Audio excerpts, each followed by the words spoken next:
नमस्कार साथियों, आज एक बहुत ही महत्वपूर्ण टॉपिक को लेकर फिर से मैं आप लोगों के सामने उपस्थित हूँ। साथियों, आज का मेरा टॉपिक उत्तराखंड के अदर मेडिकल कॉलेज के 1455 पदों पर जो डॉक्यूमेंट वेरिफिकेशन का काम चल रहा है, आप सभी जानते हैं महिला डिप्लोमा धारक जो कैंडिडेट हैं उनका डॉक्यूमेंट वेरिफिकेशन कंप्लीट हो चुका है और अब जो है महिला डिग्री धारक कैंडिडेट्स का जो डॉक्यूमेंट वेरिफिकेशन है वो चल रहा है।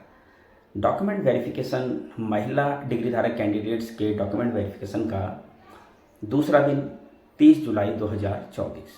30 जुलाई 2024 को कितने लोग प्रेजेंट थे, कितने लोग एब्सेंट थे, कितने लोग ऐसे थे जिनका सिलेक्शन स्वास्थ्य विभाग के 1564 पदों पर हुआ।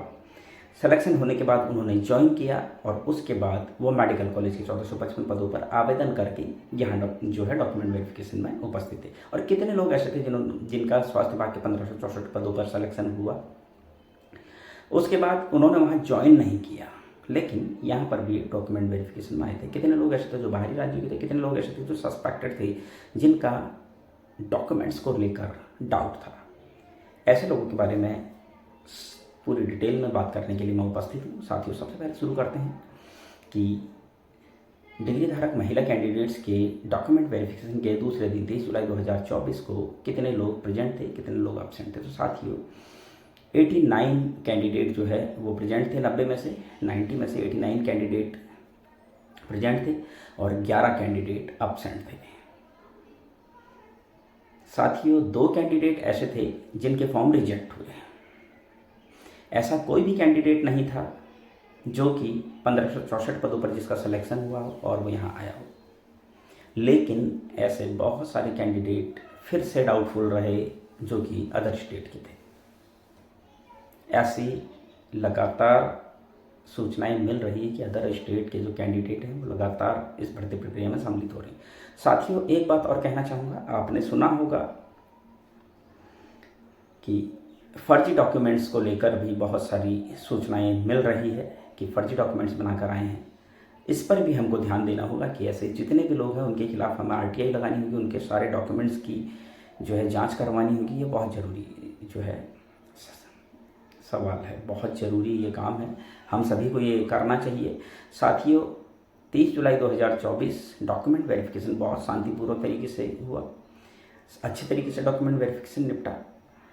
लेकिन साथियों, एक सवाल आज भी जो लगातार खड़ा हो रहा है वो है बाहरी राज्यों का।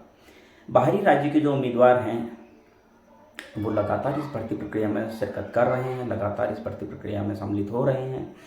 उनको आखिर बाहर निकाला कैसे जाए, कैसे उनके डॉक्यूमेंट्स की जांच कराई जाए, कैसे वो बाहर होंगे, इस पर हमें एक बहुत बड़ी जीत उत्तराखंड के बेरोजगार जो मूल निवासी उनको एक बहुत बड़ी जीत ये मिली कि हमारे माननीय मुख्यमंत्री पुष्कर सिंह धामी जी ने आदेश कर दिए हैं कि जो भी ऐसे लोग हैं उनके खिलाफ सख्त कार्रवाई हो। जांच के आदेश दे दिए गए हैं। अब जब जांच के आदेश दे दिए गए हैं तो मैं सभी उत्तराखंड के नर्सिंग बेरोजगार साथियों से निवेदन करूंगा कि सभी लोग खुलकर सामने आएँ और ऐसे लोगों के खिलाफ शिकायती पत्र DG हेल्थ, चिकित्सा चयन बोर्ड, स्वास्थ्य मंत्री, मुख्यमंत्री, इन सभी को भेजें। ये बहुत ज़रूरी है। अगर हम लगातार इनकी शिकायतें करेंगे तो निश्चित तौर पर इनको बाहर कर पाएंगे। अगर हम शिकायत नहीं करेंगे तो ये बाहर नहीं होंगे निश्चित तौर पर। साथियों, लगातार एक मामला लगातार उठ रहा है, माँ बेटी का कोई मामला है जिसमें बताया जा रहा है कि माँ और बेटी की एज जो है, एज में सिर्फ और सिर्फ 7 साल का अंतर है।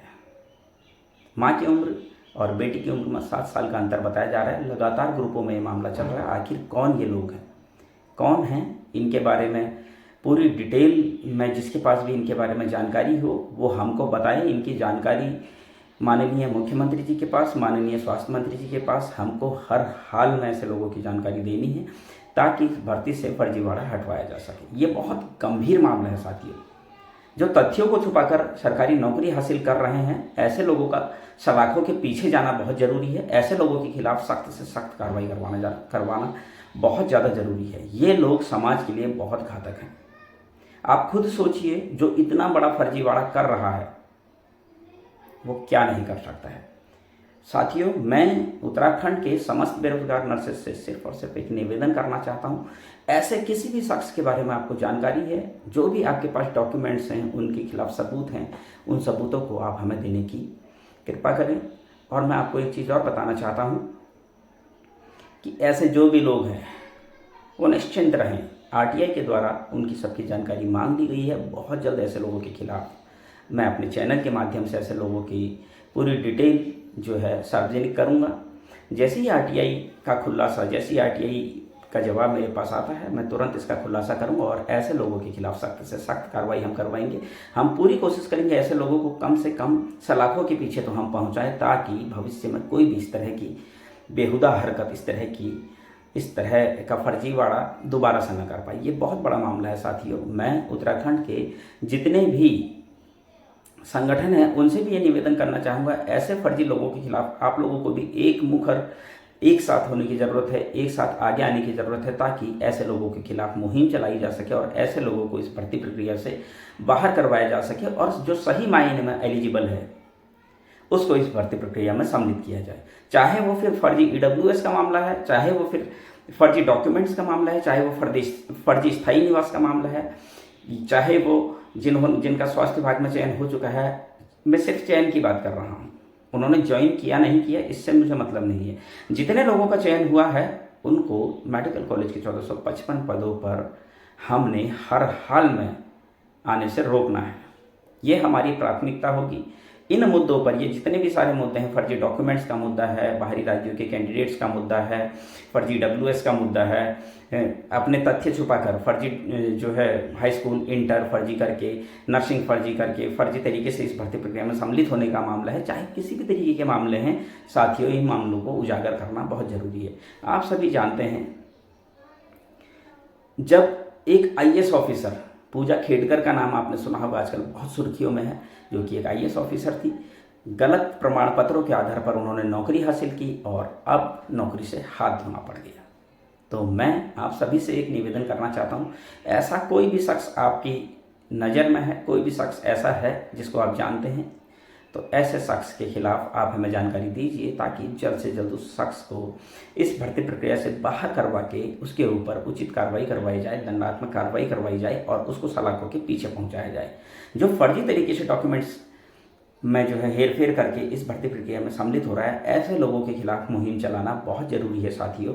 जब तक हम ऐसे लोगों के खिलाफ मुहिम नहीं चलाएंगे, जब तक हम ऐसे लोगों के खिलाफ आवाज़ नहीं उठाएंगे, तब तक उत्तराखंड में इस तरह के फर्जीवाड़े होते रहेंगे। ये देवभूमि है, इस देवभूमि में हमारा खुद का भी एक नैतिक दायित्व बनता है। ये सिर्फ सरकार का या फिर चिकित्सा चयन बोर्ड या फिर अधिकारियों का नैतिक दायित्व नहीं बनता है, हमारा भी नैतिक दायित्व बनता है कि ऐसे लोगों को हम जो हैं चिन्हित करें और ऐसे लोगों को हम पूरे समाज के सामने बेनकाब करें कि ये लोग गलत तरीके से इस भर्ती प्रक्रिया में सम्मिलित हो रहे थे।